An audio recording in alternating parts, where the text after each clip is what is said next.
வாழ்க வளமுடன். எல்லாருக்கும் வணக்கங்க நண்பர்களே. இந்த பதிவு கடகராசி நண்பர்களுக்கு 100% ஒரு பயனுள்ள பதிவாக இருக்க போகுதுன்றதில் எந்த விதமான ஒரு மாற்று கருத்து இல்லை.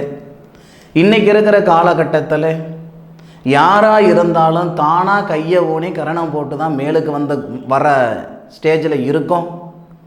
அப்பாவால் நல்லா இருந்தேன், தாத்தனால் நல்லா இருந்தேன், மாமனால் நல்லா இருந்தேன், நல்லா இருக்கேன்னு சொல்கிறதுக்கெல்லாம் வாய்ப்புகள் கிடையாது இன்றைக்கி இருக்கிற காலகட்டத்தில். அப்படி இருக்கும் பொழுது நமக்கு நல்லது செய்கிறதுக்கு 4 பேர் வேணாம், கெட்டது செய்கிறதுக்கு ஒருத்தர் இல்லாமல் இருக்கணும் இல்லையா? அப்போது யாரால் நமக்கு கெடுதல் நடக்குன்றது தெரிஞ்சுக்கிட்டோம்னா அவங்கக்கிட்ட இருந்து நம்ம கொஞ்சம் சூதானமாக இருக்கலாம் இல்லையா? அப்போது இந்த கடகராசி நண்பர்களுக்கு எந்த ராசி நண்பர்களால் சங்கடங்கள் ஏற்படும்?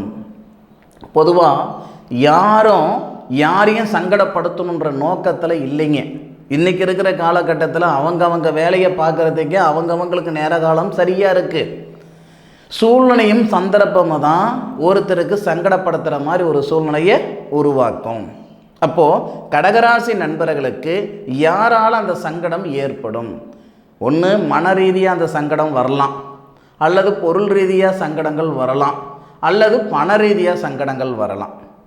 எது எப்படி இருந்தாலும் சந்தோஷம் வருதா பரவாயில்ல, சங்கடம் வருதா அந்த சங்கடத்துலேருந்து விடுபடுறதுக்கு என்ன வழின்ட்டு வந்ததுக்கப்புறம் நம்ம யோசனை பண்ணுவோம் இல்லை? அதுக்கு வர்றதுக்கு முன்னாடியே ஊசி இடம் கொடுத்தா தானே நூலை உள்ளே போகும், ஊசி இடம் கொடுக்காட்டி நூலை உள்ளே போகாது இல்லையா? அந்த மாதிரி கொஞ்சம் சூதானமாக இருந்துக்கோங்க அப்படின்றதுக்காக தானுங்க இந்த ஒரு பதிவு. கடக ராசி அப்படின்னா சந்திரனை ராசிநாதனாக கொண்ட ஒரே ராசி இந்த கடக ராசி தானுங்க. அதுபோக மனிதாபமானம் அதிகமாக இருக்கக்கூடிய ஒரு ராசியும் இந்த கடக ராசி தானுங்க. ஈஸியாக ஏமாந்து போகிற ராசியும் இந்த கடக ராசி தானுங்க. ஏமாற்றிட்டு வர்றதுக்கு நீங்கள் லாக்கிப்படுறீங்களோ இல்லையோ, ஏமாந்து போய் வர்றதுக்கு நல்லாவே லாக்கிப்படுவீங்க.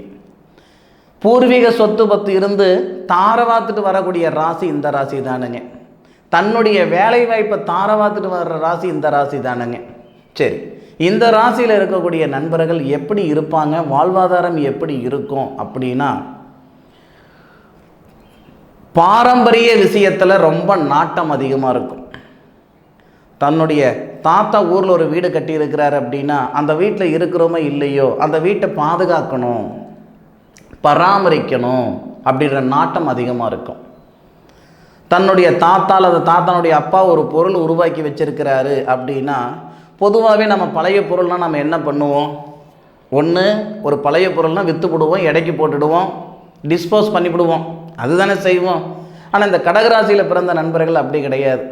கடகராசியில் பிறந்த நண்பர்களுடைய வீட்டுக்கு போய் பார்த்தீங்கன்னு வச்சுக்கோங்களேன், அவங்க வீட்டில் புதுசாக ஒரு ஜாமான் இருக்குதோ இல்லையோ பழைய ஜாமான் அங்கங்கே இருக்கும். என்னடா பழைய ஜாமான் தான் அங்கங்கே இருக்குமா அப்படின்னா அப்படி சொல்ல வரலைங்க. ஒரு விஷயத்துலேயும் அந்த பாரம்பரியம் இருக்கும். கையில் கட்டுற வாட்சே பார்த்தீங்கன்னா குறைஞ்சபட்சம் 15 வருஷம் 20 வருஷம் கட்டிகிட்டு இருப்பாங்க. ஒரு பொருள் வாங்குறாங்க அப்படின்னா அவ்வளோ சீக்கிரம் அதை தூக்கி போட மாட்டாங்க, வேறு வழியே இல்லாத பட்சத்தில் தான் தூக்கி போடுவாங்க. இன்றைக்கி 1 வருஷத்துக்கு ஒரு மொபைல் ஃபோனு, 2 வருஷத்துக்கு ஒரு மொபைல் ஃபோனு பயன்படுத்துகிற நண்பர்களெல்லாம் நிறைய பேர் இருக்காங்க. ஆனால் கடகராசியில் பிறந்த நண்பர்கள் எப்படி ஆணாக இருந்தாலும் சரி பெண்ணாக இருந்தாலும் சரி ஒரு மொபைல் ஃபோன் வாங்கினாங்கன்னா குறைஞ்சபட்சம் 8 வருஷம் 9 வருஷம் வச்சுக்குவாங்க. சார் நீங்கள்லாம் சொல்கிறது நம்புற மாதிரியாக இருக்குது, இன்றைக்கி வர ஃபோனு எங்கே சார் 7 வருஷம் 8 வருஷம் வருது? நம்ம வச்சுக்கிற பாங்கில் தானங்க இருக்குது, நம்ம வச்சுக்கிற விதத்தில் தானங்க இருக்குது. அப்போ கடகராசி நண்பர்கள் தானாக ஒரு பொருள் போனாதான் அப்போ கூட தூக்கி போட மாட்டாங்க, ஒரு பக்கம் போட்டு வைப்பாங்க. நான் பயன்படுத்தினது, எங்கள் அப்பார் பயன்படுத்தினது, எங்கள் தாத்தார் பயன்படுத்தினது, நான் பயன்படுத்தினது அப்படின்ற மாதிரி. சரி, அதுபோக கடகராசி நண்பர்களுக்கு யாரால் சங்கடம் வரும்னு நினைக்கிறீங்க? கடகராசிக்கு 4வது பாவகம் சுபஸ்தானம் அப்படின்னு சொல்லக்கூடிய துலா ராசி நண்பர்களால் 100% சங்கடங்கள் வரும். துளாராசி நண்பர்களால் அப்படி என்ன சார் சங்கடங்கள் வந்துட்டு போகுது? மன ரீதியாக சங்கடங்கள் வரும், மன அழுத்தம் ஏற்படும். நான் மறுபடியும் சொல்கிறேனுங்க, துளாராசி நண்பர்களுக்கு கடகராசி நண்பர்களுக்கு சங்கடப்படுத்தணுன்றது அவங்களுக்கு நோக்கம் கிடையாது. பாக்கி 11 ராசி நண்பர்களுக்கு அவங்க நல்லதே செய்கிற நிலைமையில் அவங்க இருந்தாலும் 11 ராசி நண்பர்களுக்கு துளாராசி நண்பர்கள் அவங்களுடைய வாழ்க்கைக்கும் வாழ்வாதாரத்துக்கும் காரணமாக இருந்தாலும் இந்த கடகராசி நண்பர்களுக்கு மட்டும் இந்த துளாராசி நண்பர்கள் ஏதாவது ஒரு வகையில் அவங்களுடைய சங்கடத்துக்கு காரணமாயிடுவாங்க. பொதுவாக பசுவோட சேரணும் இல்லையா, இனம் இனத்தோடு சேரணும்னு சொல்லுவாங்க. இப்போ நம்ம ராசி கடக ராசி அப்படின்னா நம்ம ராசிக்கு துளாராசி நண்பர்கள் ஏதாவது ஒரு வகையில் சங்கடப்படுத்துகிற மாதிரி சூழ்நிலைகள் வருது அப்படின்னா அதுக்கு முக்காவாசி காரணம் நம்ம ராசி தானுங்க. ஏன்னா நம்ம ராசிக்கு அந்த கிரகம் சாதகமாக இருக்காது. அவங்க நமக்கு சங்கடம் பண்ணுறாங்க, பிரச்சனை பண்ணுறாங்க, தொந்தரவு பண்ணுறாங்க, இதெல்லாம் வேண்டாம். நம்ம ராசிக்கு அது பாதகமான ஒரு அமைப்பு கிடையாது. ஏன்னா அந்த ராசிநாதன் சொல்லக்கூடிய சுக்கிர பகவான் நம்ம ராசியில் தான் பகையாவார். சரிங்களா? அப்படி இருக்கையில் நாம் அவங்களுக்கு சாதகமாக இருப்போம், ஆனால் அவங்க நமக்கு பாதகமாக வந்துடுவாங்க. அதனால் குடுக்கல் வாங்கல் வச்சுக்கிறதோ, திருமணம் போன்ற விஷயங்கள் செய்துக்கிறதோ, காதலிக்கிறதோ, சரிங்களா, இந்த மாதிரி விஷயங்கள் அந்த கடகராசி நண்பர்கள் துளாராசி நண்பர்கள்கிட்ட கொஞ்சம் விலகி இருக்கிறது நல்லது. இல்லை நடந்துருச்சு கூத்ததே குடையதேனா ஒன்றும் பண்ண முடியாது. அதன் பிறகு பார்த்திங்கன்னா இதே கடகராசியில் பிறந்த நண்பர்களுக்கு இன்னும் எந்த ராசியால் சங்கடம் வரும்? சொத்து பிரச்சனை வரும், மன ரீதியாக பிரச்சனை வரும், உடல் ரீதியாக பிரச்சனை வரும், வம்பு வழக்கு பிரச்சனை, கோர்ட்டு கச்சேரி போலீஸ் ஸ்டேஷன் வரைக்கும் போகிற மாதிரி சூழ்நிலைகள் வரும். அப்படின்னா கடகராசியில் பிறந்தவங்களுக்கு தனுசு ராசியால் பிரச்சனை வரும். போகாத இடத்துக்கு போனன்ற பேர் எத்தனை பேருக்கு வருது? பார்த்து தானே இருக்கோம். செய்யாத தப்புக்கு செஞ்சன்ற பேர் எத்தனை பேருக்கு வந்துக்கிட்டு இருக்கு? அதுவும் நம்ம பார்த்துக்கிட்டு தானே இருக்கோம். அப்போது கடகராசியில் பிறந்த ஆணாக இருந்தாலும் சரி பெண்ணாக இருந்தாலும் சரி தனுசு ராசியால் 100% பாதகம் ஏற்படும். நான் மறுபடியும் சொல்கிறேன், இப்போ நம்ம கண்டினியூவாக கொடுத்துக்கிட்டு இருக்கிற பதிவு என்ன பதிவுனா, ஒரு ராசி இருக்குன்னா அந்த ராசிக்கு பாதகம் செய்யக்கூடிய ராசி எது அப்படின்ற பதிவு தான் இப்போ நம்ம கொடுத்துக்கிட்டு இருக்கோம். இதெல்லாம் ஒரு கண்டென்ட்டாயா அப்படின்ற மாதிரி நிறைய பேர் சொல்லலாம் கமெண்ட்டில். நான் என் மனசுக்கு படுறது என்னன்னா, நல்லவனை தெரிஞ்சுக்கிறோமோ இல்லையோ கெட்டவனை தெரிஞ்சுக்கிடணும். கெட்டவன் அப்படின்னா யாரையும் பேர் வைக்கல, நம்மளுடைய சூழ்நிலை, நம்மளுடைய சந்தர்ப்பம் நம்ம கூட இருக்கிறவங்கள அல்லது நம்ம பேசுகிறவங்கள கெட்டவங்களாம் ஆக்கிடும். சரிங்களா?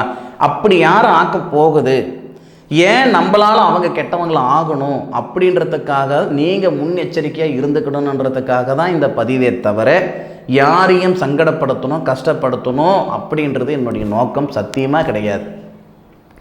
கடகராசிக்கு 6வது பாவகன் சொல்லக்கூடிய தனுசு ராசியாதிபதி குரு கடக ராசியில் உச்ச நிலையில் ஆவார். அப்போது இந்த தனுசு ராசி அப்படின்றது பார்த்திங்கன்னா கடகராசிக்கு 6வது பாவகம், தனுசு ராசிக்கு கடகராசி 8வது பாவகம். இப்படி இருக்கிற நண்பர்கள் கடகராசியில் பிறந்தவங்களோ அல்லது தனுசு ராசி பிறந்தவங்களோ திருமணம் பண்ணிக்கிட்டால் கண்டிப்பாக வம்பு வழக்கு ப்ராப்ளம் பிரச்சனை சிக்கல் தொந்தரவு கொடுக்கும். அது உடல் ரீதியாகவும் மன ரீதியாகவும் பிரச்சனைகள் கொடுக்கும். இல்லை பழக்க வழக்கங்கள் சேர்ந்து தொழில் பண்ணுறேனுங்க, பிஸ்னஸ் பண்ணுறேனுங்க சேர்ந்து, இல்லை காசு பணம் கொடுக்குறேனுங்க, இல்லை 2 பேர் சேர்ந்து சொத்து வாங்குறேங்க, இல்லை அவங்கக்கிட்ட இருந்து நான் சொத்து வாங்குறேனுங்க. தனுசு ராசியில் பிறந்த நண்பர்கள்கிட்ட இருந்து கடகராசியில் பிறந்த நானாகிய அவங்கக்கிட்ட ஒரு சொத்து வாங்குறேனுங்க அப்படின்னா நிச்சயமாக இது விபரீதத்தில் தான் போய் முடியும். நிறைய பேர் அனுபவிச்சிருப்பீங்க. நான் அந்த முதலையே சொல்லிட்டேனுங்களே, வம்பு வழக்கோடு போகாது. வழக்கு எங்கே போய் நிற்கும்னா கோர்ட்டு கச்சேரி போலீஸ் ஸ்டேஷன் வரைக்கும் கண்டிப்பாக சிக்கல் ஏற்படும். அதுக்கு தயாராக இருந்தால் மட்டும் நீங்கள் அதில் இறங்குங்க. அதன் பிறகு பார்த்தீங்கன்னா அதே கடகராசியில் பிறந்த நண்பர்களுக்கு கும்பராசி நண்பர்களால் சங்கடங்கள் வரும். சரிங்களா? இது எப்படின்னா கடகராசிக்கு 8வது ராசியாக வரக்கூடியது கும்பராசி. கும்பராசியாதிபதி சனி பகவான் கடகராசியில் முழுமையாக பகையாவார். அப்போது அந்த கும்பராசிக்கு 6வது பாவகமாக வரக்கூடியது தான் இந்த கடகராசி. அப்போது இவங்களால் கண்டிப்பாக இது உடல் ரீதியாக மட்டும் தொந்தரவு கிடையாது, பல விதத்தில் தொந்தரவுகள் கொடுக்கும். கழுத்து பிடிக்கிற அளவுக்கு கடன் பிரச்சனை ஏற்பட்டுடும் அவங்களால. சரிங்களா? அவங்களாலன்னு சொல்கிறத விட அந்த ராசி நம்மளுடைய கிரக அமைப்புகளால் அந்த ராசி அந்த மாதிரி சூழ்நிலைக்கு தள்ளப்பட்டுடுவோம். ஏமாற்றிட்டு போகிறது, பணம் வாங்கிட்டு ஏமாற்றிட்டு போகிறது, இல்லை ஏதோ ஒரு வகையில் நம்மளை நட்டம் பண்ணிட்டு போகிறது, சிரமப்படுத்திட்டு போகிறது, சிக்கல் படுத்திட்டு போகிறது, சங்கடப்படுத்திட்டு போகிறது. ஏன் இருக்கலாமா சாகலாமான்ற மனநிலைக்கு கொண்டு போய் விடுறது. இந்த மாதிரி அமைப்புகள் எல்லாம் இந்த ராசியால் வரத்துக்கு வாய்ப்புகள் உண்டு. நான் திரும்ப திரும்ப திரும்ப சொல்கிறது என்னன்னா, யாரையும் சங்கடப்படுத்தணுன்றது என்னுடைய நோக்கம் கிடையாது சாமி. இப்படி எடுத்துக்கோங்க. இப்போ கும்பராசிக்காரங்க கடகராசிக்காரங்களுக்கு ஆக மாட்டாங்க, சங்கடப்படுத்துவாங்க அப்படின்னா இது நீங்கள் நெகட்டிவாக எடுத்துக்க வேண்டாம், பாசிட்டிவாக எடுத்துக்கோங்க, சாதகமாக எடுத்துக்கோங்க. எப்படி சாதகம்னா, நாம் கடகராசியில், அதாவது நாம் கும்பராசியில் பிறந்த நாம் கடகராசிக்காரங்களுக்கு சங்கடம் பண்ணுற மாதிரி ஒரு சூழ்நிலையை இந்த பிரபஞ்சம் உருவாக்குதுன்னா கடகராசிக்காரங்கிட்ட எப்படி இருக்கணுமோ அப்படி இருந்துக்கிடணும். நாம் ஒருத்தருக்கு நல்லது செய்கிறோமோ செய்யலையோ அது அப்பாற்பட்ட விஷயம். கெட்டது செய்கிற சூழ்நிலைக்கு நாம் தள்ளப்பட வேண்டாம் அப்படின்ற மனநிலைக்கு எடுத்துக்கிட்டிங்கன்னா நான் சொன்னதில் தப்பே இருக்காது. குத்தம் கண்டுபிடிக்க மாட்டீங்க. ஒரே பாதையில் போக வேண்டாங்க. குதிரைக்கு கடிவாளம் கட்டண மாதிரி ஒரே பாதையில் போனால் தானே சங்கடம். 4 பக்கம் நம்ம பார்க்குறோம், இதில் இருக்கிற உண்மைத்துவம் என்னன்றதை தெரிஞ்சுக்கிறோம். சரியா? நம்மளை தப்பு அப்படின்னு ஒருத்தன் சொல்கிறான் அப்படின்னா, நான் சொல்கிறேன் அப்படின்னா அதில் இருக்கக்கூடிய உண்மையான விஷயங்களை மட்டும் எடுத்துக்கோங்க. ஓகே, அப்போ நம்ம கடகராசி நண்பர்களுக்கு நல்லது பண்ண மாட்டோமா? அப்போ அவங்ககிட்ட இருந்து நம்ம விலகியே இருக்கலாம். அவங்கக்கிட்ட காசு பணம் வாங்க வேண்டாம், அவங்கள கல்யாணம் பண்ணிக்க வேண்டாம், அவங்களுக்கு சொத்து பத்து விற்க வேண்டாம், இல்லை அவங்கக்கிட்ட இருந்து சொத்தை நாம் வாங்க வேண்டாம். இந்த மாதிரி ஒரு பாசிட்டிவான ஒரு விஷயங்களை எடுத்துக்கிட்டிங்கன்னா இந்த பதிவு சத்தியமாக உங்களுக்கு தப்பாக படாதுங்க. அதாவதுங்க, சங்கடம் அப்படின்றது ஒருத்தருக்கு மட்டும் கிடையாதுங்க, 2 பேருக்கும் தான். கடகராசிக்காரங்க கும்பராசிக்காரங்க கிட்ட ஒரு சவகாசம் வச்சுக்கிட்டு ஒரு பிரச்சனையாச்சுன்னு வச்சுக்கோங்களேன், கடகராசிக்காரங்க மட்டும் சங்கடப்படுறது இல்லைங்க, அதே சங்கடம் அந்த கும்பராசியில் பிறந்தவங்களும் பட தான் செய்கிறீங்க. அதுக்காக தான் இந்த வார்த்தை சொல்கிறேனுங்க. யாராலையும் யாருக்கு சங்கடம் வேண்டாம். நம்ம பொழப்பு என்னவோ நம்ம பார்த்துக்கிட்டு போகிறது நல்லது இல்லையா? அதுக்காக முடிஞ்ச அளவுக்கு இந்தந்த ராசியால் நமக்கு சங்கடங்கள் 100% ஏற்படும். சாமி சத்தியமாக அதில் மாற்று கருத்தே கிடையாது. நிறைய பேர் அனுபவிச்சிருப்பாங்க. தயவுசெய்து அனுபவிச்சவங்க கமெண்ட்டில் பதிவு பண்ணுங்க. இல்லை இந்த பதிவு பற்றி ஏதாவது உங்களுடைய தனிப்பட்ட கருத்துக்கள் இருக்குது அப்படின்னாலும் நீங்கள் கமெண்ட்டில் பதிவு பண்ணுங்க. அதுபோக நம்மளுடைய சுய ஜாதகம் எப்படி இருக்குது, எந்த மாதிரி இருக்குது, என்ன தசை நடக்குது, என்ன புத்தி நடக்குது, இதெல்லாம் தெரிஞ்சுக்கிட்டணுங்க. ஏன்னா என்னதான் விஞ்ஞானம் ஆராய்ச்சி நமக்கு வளர்ந்திருந்தாலும் நம்மளுடைய கிரக அமைப்புகள் எதிர்காலத்தை தெரிஞ்சுக்கிறது நம்ம ஜோதிடத்தால் தான் முடியுமே தவிர வேறு எந்த வகையிலையும் முடியாது. ஒரு வேலை செய்யணுன்ற ஆசை எல்லாருக்கும் இருக்க தான் செய்யுது. அந்த வேலை செய்கிறதுக்கான பிரார்த்தனை நம்ம சாதகத்தில் இருக்கான்றது முதல்ல பார்த்துக்கிடணும். அப்படி இருக்குன்ற பட்சத்தில் எந்த நேரத்தில் செய்யணும்னு ஒன்று இருக்குதுங்க. ஒரு வேலை செய்கிறதுக்கான வாய்ப்பு இருக்குன்றது தெரிஞ்சுக்கிறோம்னா நினச்ச நேரத்துலலாம் பண்ண முடியாது பாருங்கள். எந்த நேரத்தில் செய்யணுன்ற நம்ம ஜாதகத்தில் அந்த பிரார்த்தம் இருக்குதோ அந்த நேரத்தில் செஞ்சால் தான் நட்டம் இருக்காது. அதை விட்டுப்புட்டு நினச்ச நேரத்தில் செஞ்சு விடணும்னு நினச்சிங்கன்னா கீழே விழுந்தோம்னா மூஞ்சி முகர உடைஞ்சு போயிடும். நிறைய நண்பர்கள் நிறைய தகுதி இருந்து நிறைய திறமை இருந்து அவங்க முன்னுக்கு வராமல் இருக்கிறதுக்கு காரணமே என்ன அப்படின்னா நினச்ச நேரத்தில் பண்ணுறது. உங்களுக்கு அந்த கான்ஃபிடென்ட்டு தப்பில்லை, இருக்க தான் செய்யணும், இருக்கணும்.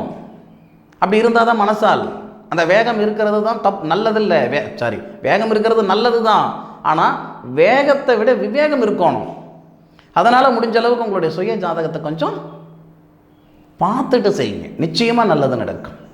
சரி நண்பர்களே, கடகராசி நண்பர்களுக்கு இந்த பதிவு சத்தியமாக பயனுள்ளதாக இருக்கும் அப்படின்ட்டு நான் மனசார நம்புறேனுங்க.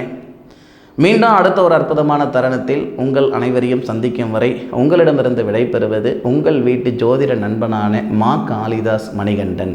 திருச்சிற்றம்பலம். வாழ்க வையகம், வாழ்க வளமுடன்.